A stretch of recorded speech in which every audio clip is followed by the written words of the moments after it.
The leaked testimony at this point has entered the darkest gray zone of the entire story, where silence is no longer just passive complicity, but approaches active participation. From the position of observer. Justin Dior Combs in a single moment was thrust into the center, becoming the one making the choice, a choice that should never have existed. Investigators call this the forced sharing of moral responsibility stage, a psychopathic psychological tactic that powerful perpetrators often use to obliterate the boundary between themselves and their closest associates. When Diddy asked his son, "Help choose," he was not merely avoiding the decision, he was shifting the weight of the crime onto someone else. Diddy knew full well if Justin pointed even without doing anything else, then in his memory he would always be the one at fault, and then no one would be pure enough to stand against him. This behavior is no longer an expression of individual pathology. It is calculated manipulation designed to pull others into the mud, turning every person in the system into an inextricable link, because if everyone is implicated, then no one dares speak up, and if the son of a powerful figure is bound by that endless loop, then who can be safe? Justin did not choose, he stood still, but in the recording, the final detail that sent chills through many was Diddy's smile. It wasn't the playful smile of someone joking, it was the satisfaction of someone who understood fully he had just trapped another person with no way out, an ethical trap where silence is enough to destroy any humanity left. Experts believe this is one of the clearest signs that the case may constitute an organized crime, not isolated individual acts. If Diddy once asked someone else to choose, the victim implies prior assignment, coordination, and organization. This structure, if confirmed, meets the criteria for federal-level prosecution with the most serious criminal charges: systematic child abuse, human trafficking under the guise of entertainment, and running an intentional criminal enterprise. Multiple sources indicate investigators have begun expanding the list of potential witnesses, including stylists, artist assistants, event coordinators, security staff, and business partners who contracted with Diddy between 2012 to 2000. Called for re-questioning, especially those who accompanied groups of children or were involved in casting minors for advertisements, music videos, and private projects. The focus is no longer solely on Diddy, but on the entire chain of individuals involved in the apparatus that operated for years. Behavioral analysis expert noted, "The statement 'he told me to choose' shows Diddy was not only controlling bodies, but also seeking to control minds and memories of others, because when someone is forced into a morally wrong choice, even without making a decision, the trauma lingers." Justin now isn't just the one recounting what he witnessed. He is carrying inside him the moment he could have saved someone, but did not, and that will haunt him forever. Social reaction to this recording is sharply divided. One side argues Justin deserves his own investigation because he may have known more than he said. The other side believes he was psychologically manipulated from childhood, trapped in his powerful father's world, where there is no concept of right or wrong, only hidden commands. But on either side, the most painful question remains: if he was forced to choose once, did it happen again? And if so, Justin complied. The FBI neither confirms nor denies that Justin was once privately summoned to be questioned about his indirect involvement, but federal prosecutors have confirmed they are collecting data from phones that used the private Wi-Fi network at the estate, aiming to cross-reference real-time behavior, including internal camera footage, photo access logs, login data, and secret event schedules, any match with the testimony. 'Three kids choose one' could be a groundbreaking prosecutorial pivot because it is irrefutable evidence. There was once a structure for selecting victims, and someone carried out on a deeper level. This testimony forces the public to face a bitter reality: in abuse models protected by fame and money, those considered closest are often the first, whose ethics are warped. They are not allowed to feel disgust.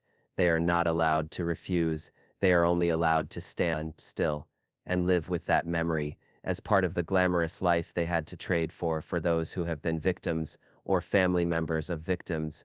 The phrase "you choose" is nothing less than a knife that kills hope, because it shows it wasn't just one disturbed person acting, but perhaps an entire system behind it. And if even family members don't dare to speak, then who will? No one knows whether Justin ever pointed, but now he is pointing in a different way, pointing toward the darkness, he was drawn into, pointing at the father he once wanted to believe was good, pointing toward the truth he could not speak for so many years, and now, when all doors have closed, when all that's left is the knocking in his head, Justin chose to speak when the final recording ended.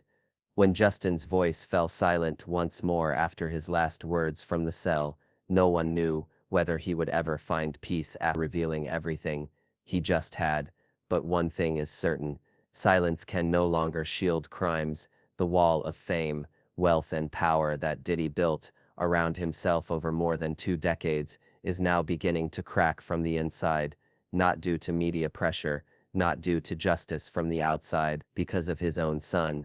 The one who had witnessed, remained silent, and ultimately chose to break it all apart. The entirety of the leaked testimony is not just an accusation, but the shattered fragments of a complex criminal system, a system wrapped in perfect disguise, million-dollar parties, record music, deals, photographs with heads of state, charity campaigns, praised by the press, but what lay behind them: soundproof rooms, nameless children, knocks at 3 a.m., that no one ever answered, silent glances begging for help in the night, and barefoot shadows who never made it back outside. Not talking about a single troubled individual, we are facing the possibility of a machine that profited off the suffering of those who had no voice. From the 30th court hearing, where Diddy lost control as he listened to Justin testify on the stand, to every minute of prison recorded confessions, peace has cornered the federal investigative system into a place where it can no longer look away. Federal attorneys have requested the reopening of all files tied to music production companies previously run by Diddy. The Child Protection Commission has submitted a petition demanding an independent investigation into the entire operation of youth entertainment organizations that once partnered with his company. Human rights advocacy groups have officially urged the Department of Justice to launch a special investigation into the model of sex, power, fame exchange embedded in the music industry. But among all of it, the hardest question to answer still remains: how many children were ever present in those stories, and how many are left now? How many were chosen and forgotten without anyone knowing their names? How many bowed their heads and complied to keep a contract, to keep their power, keep their silence? And more importantly, how many are still alive carrying memories? No one wants to hear Justin is not exempt from guilt. He still has to face what he failed to do, but the truth he just spoke might be the very thing dozens of others never dared to say. And if we, the public, the just system, the media also choose to stay silent, then are we really any different from him standing before a child being chosen and turning our backs? This case may drag on. Diddy might strike back, reconstruct his image, deny everything, and continue to refuse accountability. But even so, the public knows what once lived in the dark is now surfacing into the light, and the children who were once treated as tools, if what's been told is true, deserve to be heard. There is no price high enough to erase such crimes, but one thing will always be true: once truth is spoken, it cannot be taken back. Justin spoken. Now the question is, will we continue to listen or fall silent? I am his son, but for many years I did not dare to speak up. More than 100 children have been victims of that sick hobby. Rikers Island, 4:13 a.m. July 1st. A 72-second audio recording of unclear origin began spreading across independent news outlets, believed to be a clip from a conversation between Justin Dior Combs, son of Sean Diddy Combs, and a fellow inmate in the solitary confinement unit. The voice in the tape trembled from choking up. I used to see him bring each of them in, over 100 kids. They didn't know what was going to happen. I didn't know what to do either. I'm his son. Recording ends with the sound of intense crying and a whisper repeated 3 times. I should have spoken up sooner. At present, the detention facility has not confirmed the authenticity of the recording. The lawyer representing Diddy's family declined to comment, but within less than 5 hours, the tape had led the Manhattan District Attorney's Office to urgently summon an interagency investigative task force, citing the potential existence of organized serial child abuse. If the content of the recording is real, then this is no longer a family scandal. This is a federal-level criminal investigation, and if Diddy's son is the first to confess not in court but from his cell, then what happens next could bring down the entire empire. Diddy once built, Part 1. The first words I saw him, bring them in one by one. I saw him bring them in one by one. Each and every one they didn't know, nobody knew. Some of them weren't even old enough to go to school. I didn't dare to ask. I didn't dare to do anything, but I counted over 100 kids, maybe even more. The 72-second audio recording, leaked from the solitary confinement unit at Rikers Island, begins with the sound of a gasping breath. The voice on the tape is quiet, choked, fragmented, but every word is clear, and the way the phrase him is emphasized in that first sentence, without being named, is enough to make listeners understand the person being referred to is Sean Diddy Combs. The speaker, as initially verified by the press, is none other than Justin Dior Combs. His son. The conversation was not recorded in the prison's official surveillance logs. It wasn't made through the jail's phone system. No lawyers were involved. It is believed to have been captured using an unofficial handheld device, possibly by a fellow inmate or someone from the internal monitoring team. No one knows who recorded it, but one thing is clear: the content of the tape is significant enough to trigger a large-scale federal investigation. The testimony, even if it's just an unverified leak, immediately shook the public to its core, not because of the number, then 100 children, but because the person saying it was the biological son of the accused, and because of the way Justin said one by one, as if he had seen each face, each little body, each step being led into a place. No one dared to name. The immediate questions arose. Who were those children? Where are they now? When were they brought in? What location did it happen at? And why did Justin say I counted more than 100? Did he see a list, a notebook, a chart, or did he witness each one being taken away over the years and couldn't speak up? Authorities have not yet verified the source of the leaked tape, but the FBI has formally requested that Rikers Island hand over all relevant audio files, surveillance footage, and monitoring logs connected to the cell of Justin Dior Combs between June 28 and July 1. Diddy's legal team declined to comment, but an internal source from the Manhattan District Attorney's Office stated, "We have never seen a single recording trigger such a broad-scale investigation in under 2 minutes." One of the most disturbing details was the phrase, "Some of them weren't even old enough to go to school." That single line immediately prompted several child protection agencies to step in. The National Center for Missing and Exploited Children, ICMIC, has announced full cooperation with the prosecutor's office to cross-reference unresolved missing child cases within Diddy's known areas of activity, with a particular focus on the years from regarded as the peak era of high-profile private parties in the entertainment industry. A senior investigator who requested anonymity remarked, "The phrase one by one is not a casual observation. It's an indication of an operating system. That means this wasn't random, and it wasn't a one-time, it was a cycle. Someone led, someone received, someone watched." And if his own son says he counted more than 100, then we may be looking at a massive-scale abuse network that has been operating silently for years without detection. The online community erupted with questions. Who brought those kids there? Has anyone ever spoken up and been silenced? Why didn't Justin testify to this in court, but instead told a fellow inmate? Is this the truth, or a symptom of someone haunted by what they once stayed silent about?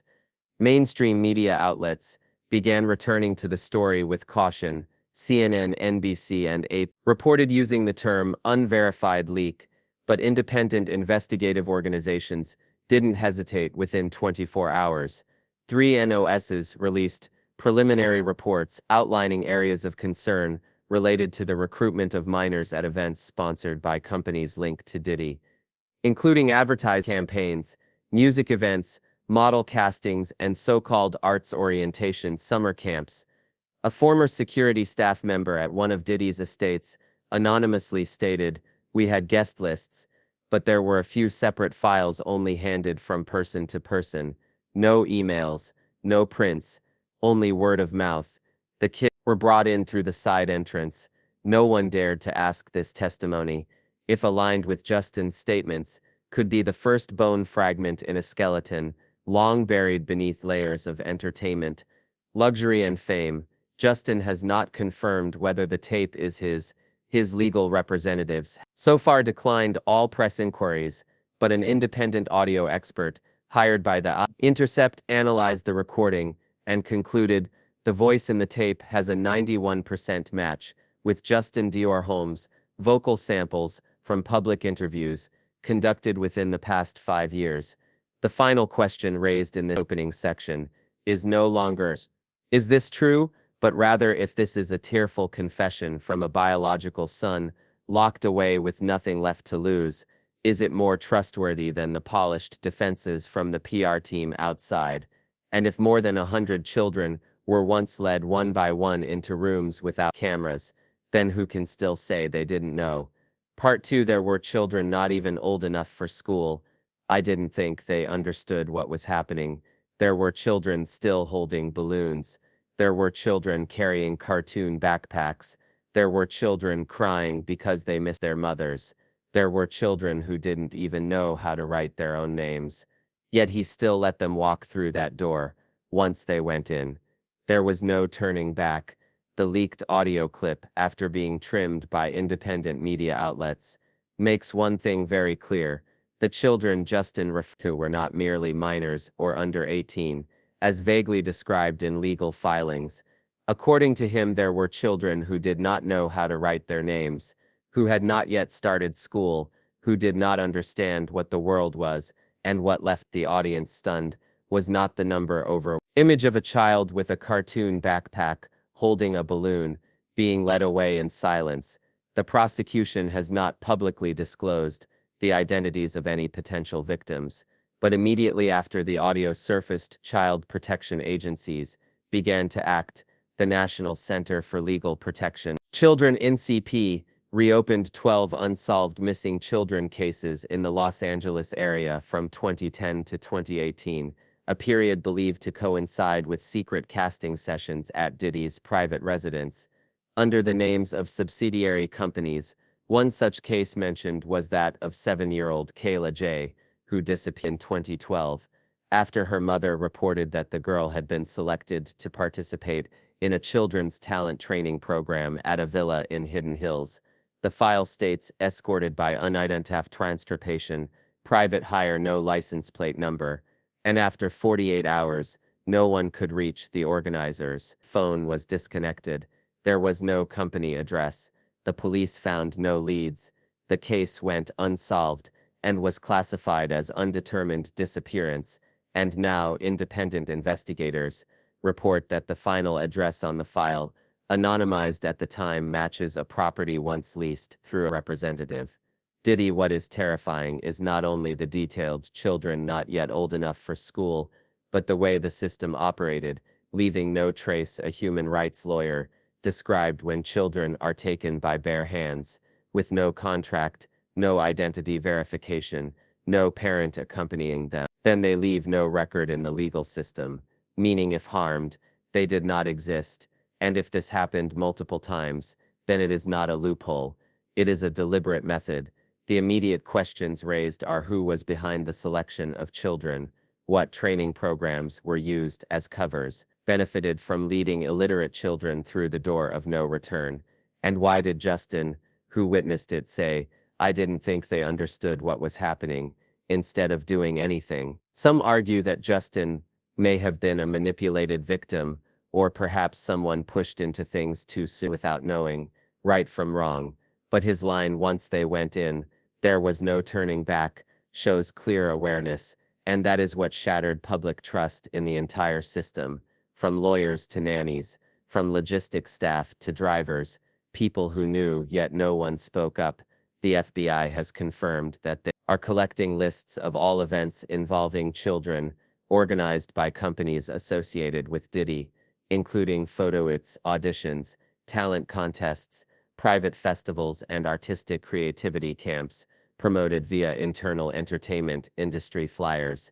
And a source says, among the verified events, there were at least 8 programs without guardianship rosters, 3 of which took place in secluded venues, not open to media, without security cameras, without independent oversight.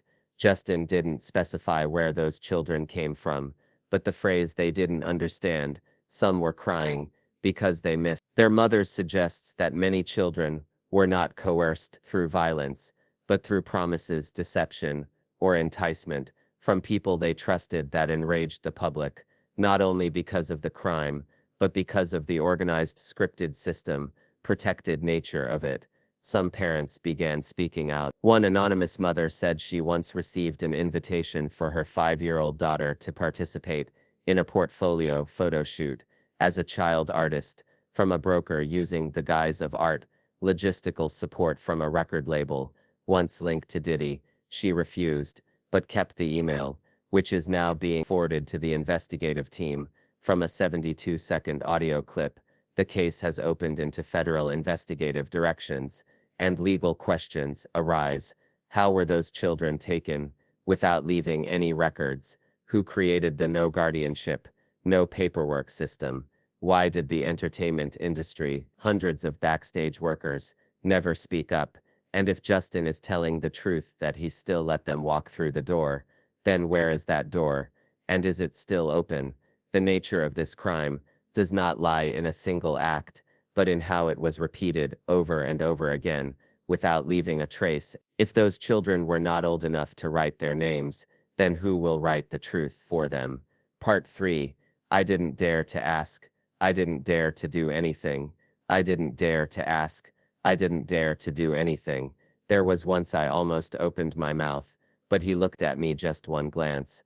I knew I had to shut up, and I stayed silent for more than 10 years. When the leaked recording continued to spread, Justin's next words did not reveal any new criminal acts. Instead, they revealed a sustained, paralyzing, fear-filled silence. Just one glance, that simple phrase, was repeatedly shared across social media as a symbol of an invisible but total authority. No need for violence, no threat needed, just one look, enough for someone who knew the truth to become a passive accomplice. Investigators refer to this as a coercive consensus mechanism rooted in patriarchal authority. That means people inside the system were not forced by violence, but subdued by fear, reputation, and family status. Justin is the perfect example, the son of the most powerful man, living in the house, attending events, protected absolutely, yet still dared not speak. And he is not alone. A former bodyguard who worked for Diddy and spoke anonymously. We knew something was wrong, but no one dared to ask. We were paid to protect, not to question. Every time a child walked in, no one touched them, but everyone looked the other way. The act of looking the other way became the focus of investigation in this phase, because if Justin witnessed it, but stayed silent for over a decade, then how many others are also carrying rotten truths in their hearts because they feared losing their job, losing their standing, losing their family? The question is no longer just who did what, but who knew but didn't speak, who watched but did intervene, and who allowed it all to continue through silence. The prosecution confirmed they are reviewing all staff who worked in event areas, private villas, unregistered transport vehicles, and Diddy's security teams over the past 15 years. They are focusing on those who were present but did not speak, because in charges involving organized abuse, silence is the core operational mechanism. Returning to Justin's testimony, he didn't say he was threatened, didn't say he was beaten. He only said one glance. That shows the crime doesn't need a sound. It can persist in spaces shielded by family bonds, money, and fear. On social media, public opinion split into 2 camps. One side argued Justin is a victim, psychologically manipulated, trapped in the role of the son, powerless to escape his powerful father's shadow. The other side argued staying silent for 10 years, while hundreds of children were harmed, is a passive crime, and this belated confession, however moving, cannot erase the consequences of that silence. A veteran journalist wrote, "If one child was taken, and Justin remained silent, Maybe he was afraid. If 10 were taken, and he remained silent, then that is indifference. But if he counted more than 100, then that silence is complicity. Diddy has not responded to the audio recording. His lawyer continues to maintain an unverified source position, but many experts say that Justin's refusal to deny, to rebut, or to excuse himself indicates greater authenticity than any technical verification statement. "I stayed silent for more than 10 years," is being seen as the turning point of the entire case, not just because it acknowledges the crime, but because it outlines a collective silence model, one that allowed a violent empire to exist, right under public scrutiny without anyone questioning. Human rights organizations are now investigating not only Diddy, but also his associates, event organizers, managers, lawyers, PR firms, those who contributed to building his perfect image for years, because if one person's silence can allow a child to be destroyed, then an entire industry's silence can produce an endless chain of victims. The final questions are: how many people saw, how many glances made others remain silent, and if every crime begins with a look, when will we dare to look back? Part 4. I counted more than 103. I counted not right then, but after each time, he would type something in his phone. Some days it was 2 children, some days it was 3. I started keeping track too. At first it was curiosity, later it became that I could not count. I needed to know. I needed to remember up to the last time. It was 103. That seemingly simple statement from Justin delivered a shock. Unlike another, it was no longer emotion, it was statistics. And from that statistic, experts began constructing a behavioral model. They no longer saw Diddy as a scandalous artist or an inhumane father. They began to view him as a criminal operating in a sequence planned, scheduled with a data storage system, a method of repetition. In organized child abuse investigations, the number is a crucial indicator.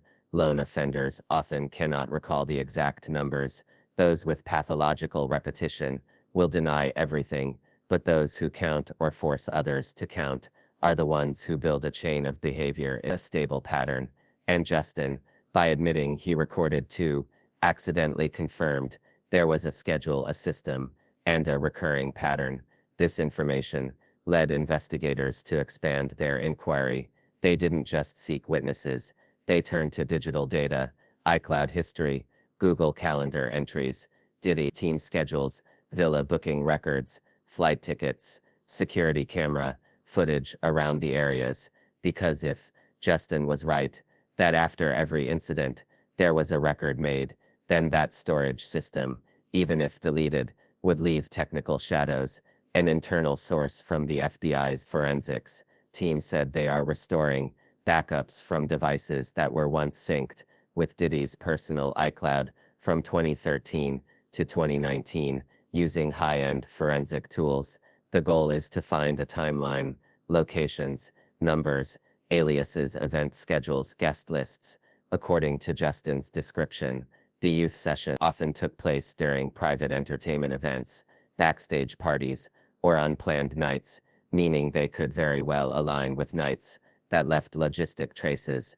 Authorities also began asking, if Justin counted 103 children, how many others counted 2, but stayed silent? Why did none of them speak up? Maybe they all accepted it as part of the system. A former stylist, speaking anonymously, who worked at Diddy's house in 2015, revealed, "We were once told there are child models coming. Do not ask anything. Do not take photos. There's always someone else escorting them. Never look directly at the kids." The terrifying part is the abnormal was normalized, and precisely from that normalization, behavior became ritual, meaning everyone knew, everyone saw, but no one was surprised anymore. The number 103 is not just incriminating evidence, it is a testimony revealing an entire silent machine. How many drivers transported 100 children without asking a thing? How many event staff saw it and chose to look away? How many management agencies knew the name, schedules, ages, but still introduced children to Diddy? And who took money directly or indirectly to keep everything running as if nothing happened? he writes. Lawyer Clarissa Mendides commented, in the history of large-scale child abuse cases, the perpetrator is rarely punished for the first act, but for its uncontrolled repetition, proven through data and storage behavior.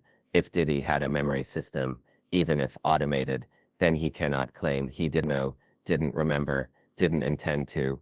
Diddy's family continues to remain silent, no response about the number 103, but from the public calls for action are growing louder. The hashtag had remembered the 103 has begun to spread. Social media users are asking, who were those children? Why has no one verified victims' identities? And if there are no names, no faces, no records, will anyone fight to have them recognized as victims? The question for society is no longer just how many children were harmed, but how many people knew and did nothing because they thought no one was counting. Now only one son, with a notebook that quietly recorded down, has caused the whole system to sway. And the most chilling thing is he didn't write it in anger. He didn't write to accuse. He wrote because he couldn't stop counting. Because if he didn't count, then no one would ever know. It happened. Part 5. I used to hear someone knocking on the door in the middle of the night. It was around 3 everyone in the morning every few weeks. There was a night like that. I heard knocking, 3 knocks, then silence. There was no one at first. I thought I imagined it, but once, when I stepped out, I saw someone's shadow running along the hallway, barefoot, very small. I didn't chase after them. I just closed the door and turned the music on. When this part of the leaked testimony circulated, people stopped calling Justin the silent one. They started calling him something else, the observer, not just a witness to wild nights. Justin's to be dealing with lingering, haunting trauma night after night, shadows, knockings, repeated over many years, and with each strange sound, the public began to ask, did any of those over 100 children never leave that house? The FBI has not confirmed the number of missing children directly related. Since this part of the tape was released, investigators have reaffirmed at least 4 cases of unidentified individuals last seen near Diddy properties, all within the 2013 to 2018 timeframe. Among them, the case of an 11-year-old Latin American boy referred to as Luis has drawn the most attention. According to the file, Luis accompanied his mother to a child artist photo event held by an unregistered media company in Hidden Hills. He was escorted inside along with 3 other children. After 1 hour, the others came out, but Luis was nowhere to be found. Security staff said he had left by a side exit, but no camera captured the image. Investigators could not locate any exit point. No one accepted responsibility. There was no evidence of violence, and the case was classified as disappearance without trace. The figure, in Justin's memory, barefoot, very small, has led many to believe that Luis may be one of the surviving ghosts, desperate to escape but never quite able to. Human rights attorney Clarissa Mendides said, in cases of detained child abuse, there is a phenomenon of legal non-existence. If no one reports the disappearance, if a child is brought in without a contract, without a guardian recorded, they have no legal basis to be searched for. That explains why many cases are never investigated or are downgraded, given low priority. What is most chilling is not just the testimony but the community's denial and the legal void that makes victims invisible. The questions raised include, Justin heard the knocking many times. Why did he not open the door? If he saw a child's shadow run, why did he not report it? And if a single look from his father made him remain silent, how many children knocked? How many times before they lost hope? Forensic psychologists refer to this as passive survivor syndrome, witnesses who do nothing and then live with prolonged guilt, leading to auditory hallucinations, haunting, and nighttime paranoia. But in Justin's case, the details are too specific. Time, repetition, the shadow even describing 3 knocks. This leads investigators to believe it is not just illusion. It could be a repressed memory. The sentence, I just closed the door and turned the music on, triggered public outrage, not only because it shows avoidance, but because it's living proof of a sustained chain of denial and apathy. enabled by family privilege and financial power from there. And another question emerged. If among the 103 children, some knocked on the door, but no one opened it, then today, where are they? An anonymous insider in the investigative team confirmed they are reconstructing a map of internal hallways of properties once owned by Diddy, among them, at least thin registered rooms in construction. Records. One basement room in the Homey Hills estate was found to have soundproof reinforced walls, no windows, no ventilation shafts, and is now under high suspicion. Police have not drawn conclusions yet, but human rights organizations believe there are signs record-free violence, meaning victims were used but never recorded. No name, no age, no medical record, no next of kin reporting, and when they vanish, no one knows. Ghosts do not only come at night, they live in silence throughout the day, and if the knock on the door was real, then someone might still be waiting to be saved. Part 6. Once he made me choose for him. There was one time he even made me choose for him, 3 of them. I thought he was joking, but he wasn't. He said, "I don't want to choose tonight. You choose. Look closely which one looks the most obedient." I stood frozen, and he was smiling.